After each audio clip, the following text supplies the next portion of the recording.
What if your desire to lay down all day isn't laziness, but a soul-level message you've been trained to ignore? Carl Jung didn't see exhaustion as a flaw. He saw it as a signal, a psychic alarm that something deep within you is out of alignment. And when your body shuts down, when your will evaporates, when even getting up feels like a mountain, that's not weakness, that's wisdom. In a world that demands constant motion, stillness becomes a revolution. And what if, just what if, your fatigue isn't here to break you but to wake you up? In this video, we decode what Jung really meant by the psyche's withdrawal. We'll journey through shadow work, nervous system overload, sacred archetypes, and the mysterious realm of dreams, all leading to one radical truth. Your soul might be trying to stop you because it's finally ready to speak. There's a haunting guilt that creeps in when one can't summon the will to rise from bed. Society calls it laziness, but Carl Jung would call it something far deeper, a signal that the soul is in protest. Jung taught that when the conscious mind chases endless productivity, the unconscious will often revolt, pulling energy away from the ego's ambitions and redirecting it inward. This is not sabotage, it's sacred interference. The modern world praises the grind, glorifies exhaustion, and weaponizes hustle culture as virtue. But this relentless pursuit often fractures the psyche. Jung warned that when one's life becomes too dominated by persona, the mask we wear for the world, the authentic self begins to shut down energetically. What looks like doing nothing is often the soul unplugging from false roles. The soul doesn't communicate in words, it speaks in symptoms, and sometimes fatigue is its loudest message. Not the kind of tiredness that sleep resolves, but a profound spiritual weariness that no amount of caffeine or motivation can fix. Jung believed these moments are thresholds, invitations to question whether the life one is living is aligned with inner truth. This desire to lay down all day may be a kind of existential rebellion, a sacred resistance against becoming a machine. The body slows, the mind resists action, and suddenly one is forced to confront the space within. It's in that stillness where the real work begins, not the work of productivity, but of reintegration. So instead of forcing yourself to keep pushing, what if you listened? What if that so-called laziness is actually intelligence? A whisper from the soul that it's time to come home to your center. Jung wouldn't shame you for the stillness. He'd ask, what part of yourself have you been ignoring for too long? Carl Jung introduced the world to the shadow, the parts of ourselves we repress, deny, or exile because they don't fit who we think we're supposed to be. But what few realize is how the shadow can manifest not just emotionally, but physically. Chronic fatigue, procrastination, the desire to disappear.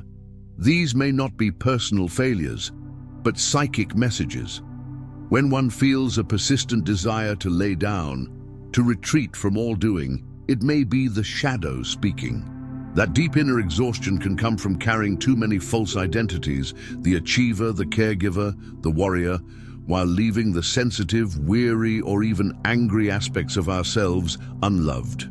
Jung taught that whatever we don't own will eventually own us. And fatigue is often the shadow's chosen voice.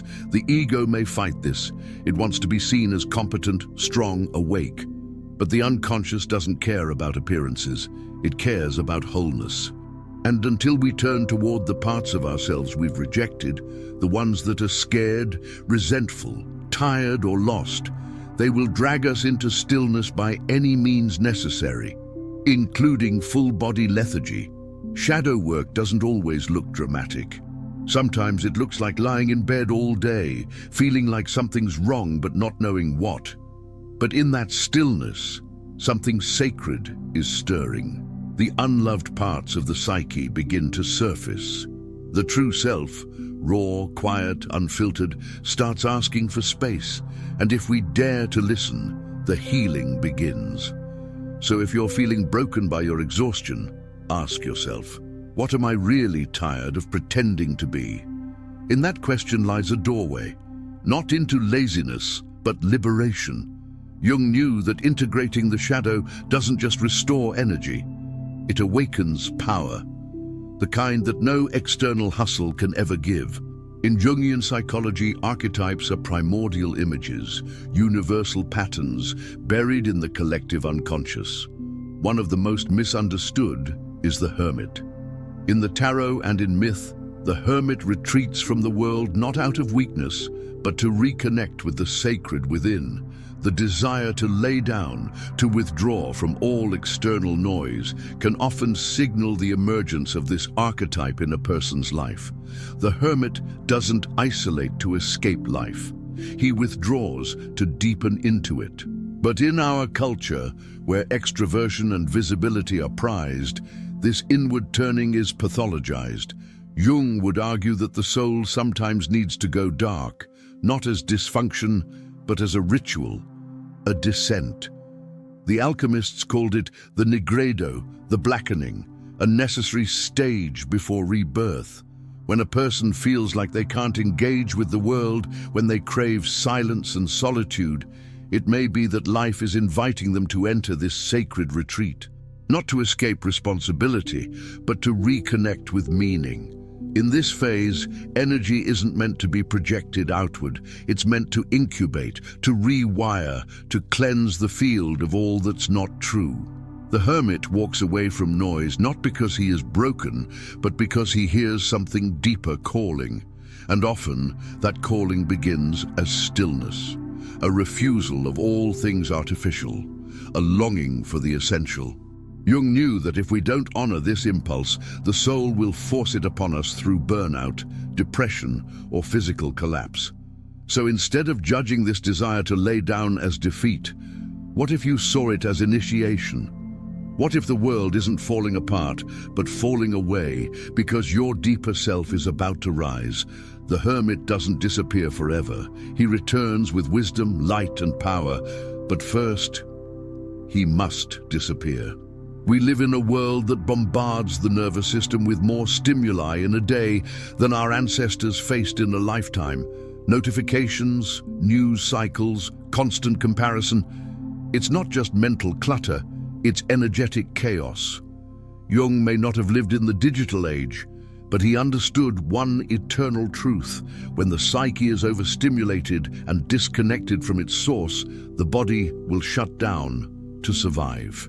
That desire to lay down all day may not stem from personal weakness, but from energetic overwhelm. When you're constantly on, your nervous system doesn't rest. It braces, it adapts, and eventually it collapses. This collapse isn't failure, it's feedback. The system is saying enough. Jungian psychology reminds us that the psyche is wise. It knows when something is off, even if the conscious mind denies it. Every moment of sensory input, scrolling, performing, pleasing, pulls us further from coherence. Dr. Joe Dispenza speaks of heart-brain harmony as the foundation of energetic alignment. But that harmony is impossible when we're trapped in sympathetic overdrive. Lethargy, then, may be the soul's way of yanking the plug, forcing stillness, demanding a reset. Jung would likely point to this as a collective shadow. Our addiction to stimulation masks our avoidance of stillness. And yet, healing doesn't begin with more doing. It begins with conscious unwinding, breathwork, silence, nature, sleep. All ancient technologies we've forgotten in the race to be productive. So, if your body is begging to rest, listen. It's not betraying you. It's trying to bring you back into energetic integrity. The soul doesn't want to win the race. It wants to wake up from it. Sometimes, lying down isn't quitting. It's recalibrating to the frequency of your truth. To the untrained mind, stillness looks like emptiness. But to the awakened soul, it is a sacred recalibration. Carl Jung understood that in silence the unconscious begins to speak.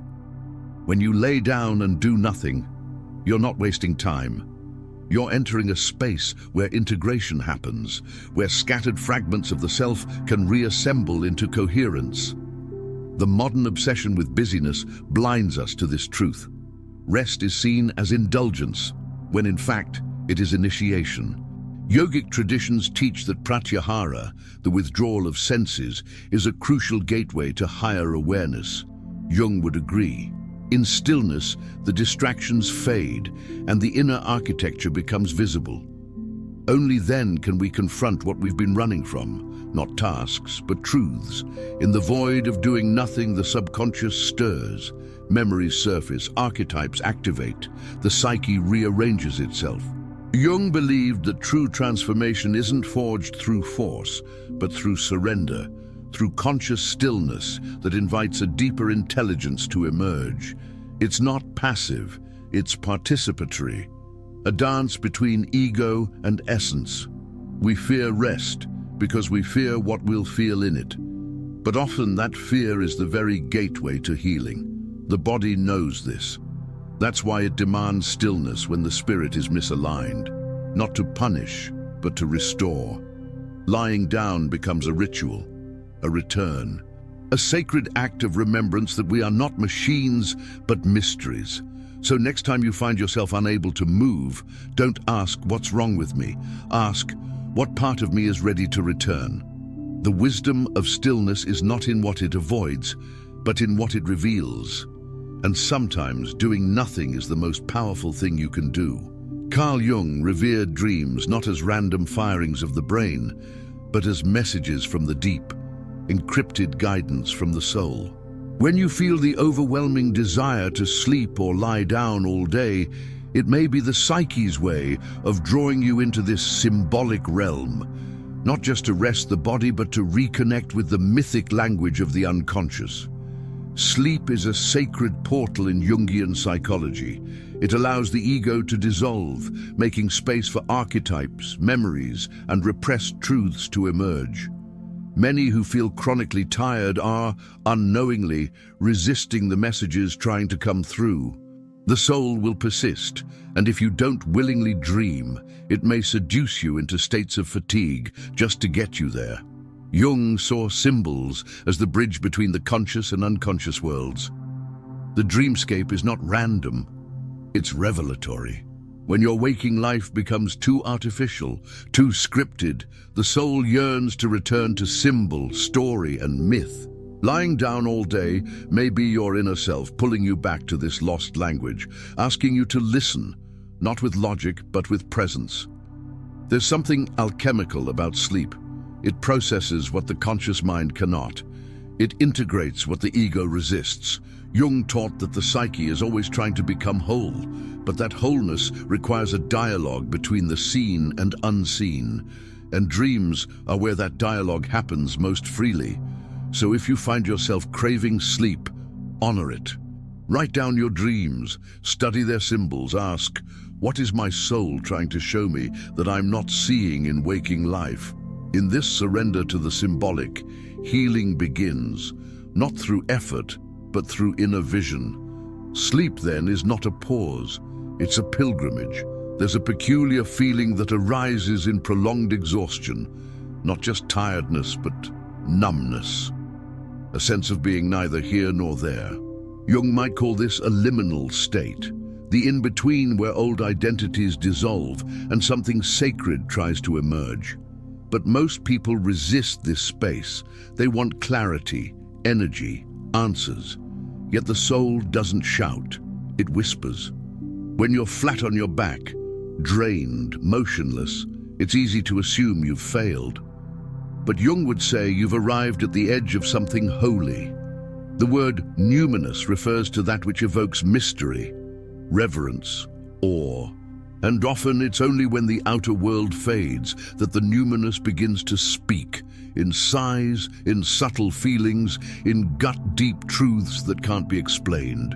The soul's voice is not urgent. It doesn't compete with notifications or deadlines. It waits, patiently, until you're quiet enough to hear it. And sometimes it orchestrates that stillness by draining your drive, not to punish you, but to protect you.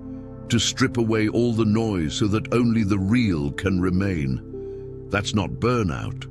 That's soul work. This is where energy begins to return, not from force, but from resonance. When you finally align with what's true for you, energy flows again. Not because you fixed yourself, but because you found yourself. The numbness lifts, and what's left is presence, clarity, sacred direction. So if you feel disconnected, lost, numb, pause, breathe, tune in. Not to what the world wants from you, but to what your soul has been whispering all along. Jung knew the way out of numbness is not stimulation, it's communion. And when you listen with reverence, the quiet voice within becomes your greatest guide. So you've laid down, you've surrendered, you've listened. Now what? Jung would say, now you alchemize. The final stage is not just about understanding why the soul silenced the body. It's about using that understanding to re-enter the world aligned, energized, and sovereign. Not with the old momentum of survival, but with the sacred fire of self-awareness. Integration means taking the messages from the stillness and living them. Maybe that looks like setting boundaries that protect your energy. Maybe it means quitting something that feels soul dead. Or maybe it simply means honoring your rhythm, no longer betraying your inner cycles for someone else's expectations. Jung believed individuation, the process of becoming whole, wasn't a theory. It was a practice. You begin to notice the fatigue is lifting, but not because you pushed through it, because you heard it. Your body feels less like a burden and more like a compass. Your energy starts responding to truth like a tuning fork. This is what happens when the soul and psyche are no longer at war. You become coherent, magnetic, alive. This is soul power, not the loud, egoic kind, but the deep, unshakable presence that comes from being fully integrated. No more fragmenting for the world. No more masking exhaustion with productivity. You've reclaimed your wholeness, and in doing so, your energy no longer leaks. It radiates. So if you're wondering how to rise again, don't force it. Feel it. The way forward isn't out there. It's within. Jung taught that the unconscious will do whatever it takes to get our attention. But once it's heard, truly heard, it becomes your greatest ally. The part of you that was once tired now becomes the source of your light.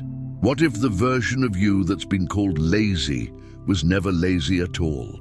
What if your soul, tired of pretending, finally pulled the brakes? Not to ruin your life, but to reveal it. In Jung's world, nothing is meaningless. Not even your exhaustion, especially not your exhaustion, because the deepest fatigue is often not of the body, but of the spirit, weary from wearing masks, from chasing illusions, from forgetting its own rhythm. And when the soul speaks through stillness, through surrender, through sacred pause, the wise listen. So the next time you find yourself unable to rise, ask not, what's wrong with me, but what's ready to emerge? Because this isn't the end of your energy. It's the beginning of your alignment. If this message stirred something within you, like subscribe and share this awakening with others. Welcome to the Cosmic Awakening channel, where your stillness is sacred and your soul is sovereign.